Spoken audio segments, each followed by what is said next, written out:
उत्तराखंड विधानसभा के प्रस्तावित मानसून सत्र को लेकर तैयारियां जोरों शोरों पर चल रही है।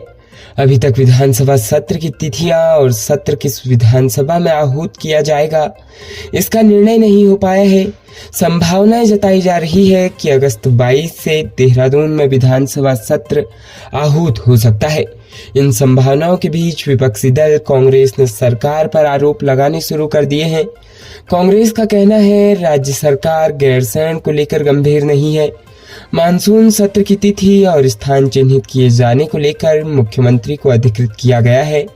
18 जुलाई को हुई कैबिनेट बैठक के दौरान विधानसभा मानसून सत्र आहूत किए जाने पर चर्चा की गई, लेकिन इस दौरान सत्र की तिथि जगह पर बात नहीं बन सकी, जिसके चलते कैबिनेट ने सीएम धामी को इस बाबत अधिकृत किया। इसके बाद भी अभी तक मानसून सत्र को लेकर स्थितियां स्पष्ट नहीं हो पाई है। मानसून सत्र के सवाल पर संसदीय कार्य मंत्री प्रेमचंद अग्रवाल ने कहा, अभी तक इस सत्र को लेकर जो सरकार का मंतव्य है उसके तहत मानसून सत्र गैरसैंण में करने वाले हैं। हालांकि अभी यह तय नहीं हुआ है। उन्होंने कहा, बहुत जल्द सत्र आहूत करने का निर्णय लिया जाएगा। मानसून सत्र को लेकर स्थिति स्पष्ट न होने पर कांग्रेस प्रदेश उपाध्यक्ष मथुरा दत्त जोशी ने कहा, राज्य सरकार गैरसैंण के प्रति ईमानदार नहीं है। सरकार गैरसैंण का विकास करना नहीं चाहती। उन्होंने कहा, तत्कालिक मुख्यमंत्री ने गैरसैंण को ग्रीष्मकालीन राजधानी घोषित किया, लेकिन ग्रीष्मकालीन राजधानी का पता ही नहीं है। सरकार गैरसैंण के प्रति संवेदनशील होती तो इन 8 वर्षों में गैरसैंण में सब कुछ बन जाता। ऐसे में सरकार गैरसैंण की उपेक्षा करने के साथ ही राज्य आंदोलनकारियों के भावनाओं के साथ खिलवाड़ कर रही है।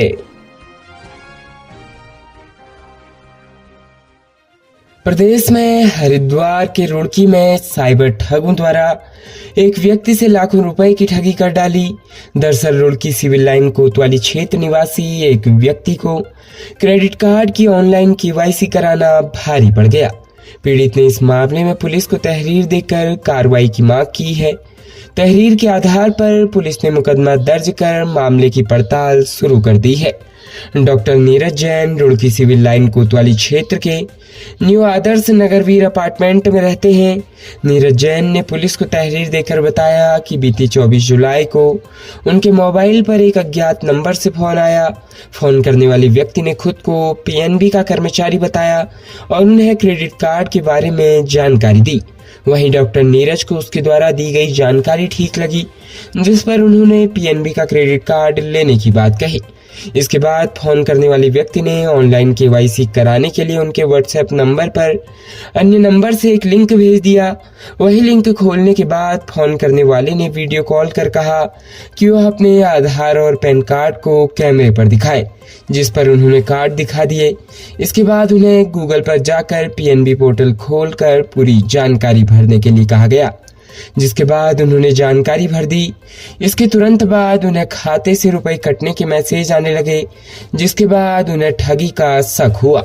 इसके बाद वह क्रेडिट कार्ड ब्लॉक करने ही वाले थे कि इससे पहले ही उनके अलग अलग बैंक के क्रेडिट कार्ड से 4,511 रुपए निकल गए।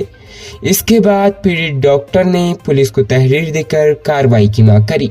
पुलिस ने तहरीर के आधार पर मुकदमा दर्ज कर मामले की जांच शुरू कर दी है। सिविल लाइन कोतवाली प्रभारी निरीक्षक आर.के. सकलानी ने बताया कि तहरीर के आधार पर मुकदमा दर्ज कर लिया गया है, साथ मामले की जांच पड़ताल शुरू कर दी है। राज्य उत्तराखंड में लगातार हो रही बारिश कहर बरपा रही है। जहां टिहरी और हरिद्वार में अब तक 5 जानें जा चुकी है, तो वहीं देहरादून में भी 2 लोगों ने जान गंवाई है। गौचर में मकान ढहने से एक महिला की जान चली गई। बताया जा रहा है कि बीती देर रात रायपुर क्षेत्र के अंतर्गत ऑर्डिनेंस फैक्ट्री और शराब ठेके के बीच सड़क किनारे नहर में 2 लोग डूब गए, जिनकी खोजबीन के लिए एसडीआरएफ की टीम ने सर्च अभियान चलाया। सर्च अभियान के दौरान एक शव रात को ही बरामद कर लिया गया। दूसरे शख्स का सर्च अभियान पूरी रात चलता रहा। उसका शव आज सुबह बरामद हुआ है। मौसम विभाग के रेड अलर्ट के बीच देहरादून में इतनी बारिश हुई कि आपदा जैसे हालात पैदा हो गए। बुधवार शाम से शुरू हुई भारी बारिश देर रात तक जारी रही। देर रात तक जलभराव और बाढ़ की स्थिति पैदा हो गई। वहीं रात को रायपुर थाना क्षेत्र के अंतर्गत ऑर्डिनेंस फैक्ट्री और शराब ठेके के बीच सड़क किनारे नहर में 2 लोगों के डूबने की सूचना मिली। सूचना मिलने के बाद पुलिस बल मौके पर पहुंचा और मौके पर एसडीआरएफ की टीम को बुलाया गया। रायपुर थाना प्रभारी प्रदीप नेगी ने बताया कि सुबह मिले शव की शिनाख्त करने पर जानकारी मिली है कि मृतक का नाम अर्जुन सिंह राणा है। ये रायपुर के तिनवाला के रहने वाले थे। अर्जुन सिंह आर्मी से ऑनररी कैप्टन के पद से रिटायर हुए थे। वो वर्तमान में डील में नौकरी करते थे। बीती रात वो अपनी शिफ्ट पूरी कर वापस जा रहे थे, तभी उनके साथ हादसा हो गया। वहीं पुलिस को एक स्कूटी मौके पर मिली है, जिसके आधार पर सुंदर सिंह के संबंध के बारे में जानकारी जुटाई जा रही है। उत्तराखंड में वन्य जीवों के हमले के मामले थमने के नाम नहीं ले रहे हैं। ताजा मामला कार्बेट टाइगर रिजर्व के अंतर्गत पड़ने वाले कालागढ़ का है, जहां घर के आंगन में बर्तन धो रही महिला पर बाघ ने हमला कर दिया। महिला के पति और आसपास के लोगों ने शोर मचाने पर बाघ उसे छोड़कर जंगल की तरफ भाग गया। वहीं बाघ के हमले में घायल महिला की जान चली गई। जानकारी के मुताबिक बीती देर रात कार्बेट टाइगर रिजर्व के अंतर्गत पड़ने वाले कालागढ़ क्षेत्र में टीना पत्नी नितिन अपने घर के आंगन में बर्तन धो रही थी। तभी एक बाघ दीवार फांद कर अंदर आया और टीना पर हमला कर दिया। टीना की चीख पुकार सुनकर उसके पति नितिन और आसपास के लोगों ने शोर मचाया, जिस पर बाघ टीना को छोड़ जंगल की ओर भाग गया। वहीं बाघ के हमले में टीना बुरी तरह से घायल हो गई। ऐसे में परिवार के सदस्य आनन फानन में टीना को उपचार के लिए नजदीकी स्वास्थ्य केंद्र ले गए, जहां डॉक्टरों ने टीना को मृत घोषित कर दिया। बताया जा रहा है कि उसने अस्पताल पहुंचाने से पहले ही दम तोड़ दिया था। वहीं टीना की मौत के बाद परिवार में कोहराम मचा हुआ है।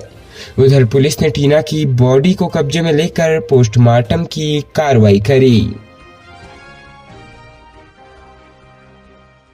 राज्य उत्तराखंड के दिनेशपुर थाना क्षेत्र में एक युवक ने स्वयं की जान ले ली है। घटना के संबंध में पड़ोसियों ने पुलिस को सूचना दी। वहीं सूचना मिलने के बाद पुलिस मौके पर पहुंची और शव को कब्जे में लेकर पोस्टमार्टम के लिए अस्पताल भेजा। बताया जा रहा है कि मृतक युवक और उसकी पत्नी के बीच झगड़ा हुआ था, जिससे पत्नी बच्चे को लेकर मायके चली गई थी। तभी से वह डिप्रेशन में चल रहा था। पुलिस के मुताबिक मृतक व्यक्ति की पहचान रिंकू देवनाथ के रूप में हुई है। रिंकू की मां का कुछ दिन पहले ही निधन हो गया था, जिससे उसके पिता कोलकाता चले गए। घर में पत्नी, एक बच्चा और वह रहता था। इस बीच कुछ समय पहले पत्नी और उसका झगड़ा हो गया, जिससे पत्नी दिल्ली मायके चली गई थी। पत्नी के मायके जाने से रिंकू इतना आहत हुआ कि वह अवसाद में आ गया। पत्नी के साथ हुए विवाद का मामला रुद्रपुर कोर्ट में चल रहा था। दिनेशपुर थानाध्यक्ष नंदन सिंह रावत ने बताया कि आज सुबह सूचना मिली कि एक युवक ने खुदकुशी कर ली है। घटनास्थल पर पहुंचने के बाद आसपास के लोगों से जानकारी करने पर पता चला कि कुछ समय पूर्व उसकी पत्नी उसे छोड़कर अपने मायके चली गई है, जिससे वह डिप्रेशन में चल रहा था। उन्होंने कहा कि संभवतः स्वयं के जान लेने के पीछे यही कारण रहा होगा। बहरहाल मामले की जांच की जा रही है। खबरों में बने रहने के लिए धन्यवाद। खबरों से प्रकाशित रहने के लिए कुमाऊनी कुटुंब को सब्सक्राइब करना न भूलें तथा खबरों को शेयर कर सहयोग प्रदान अवश्य करें।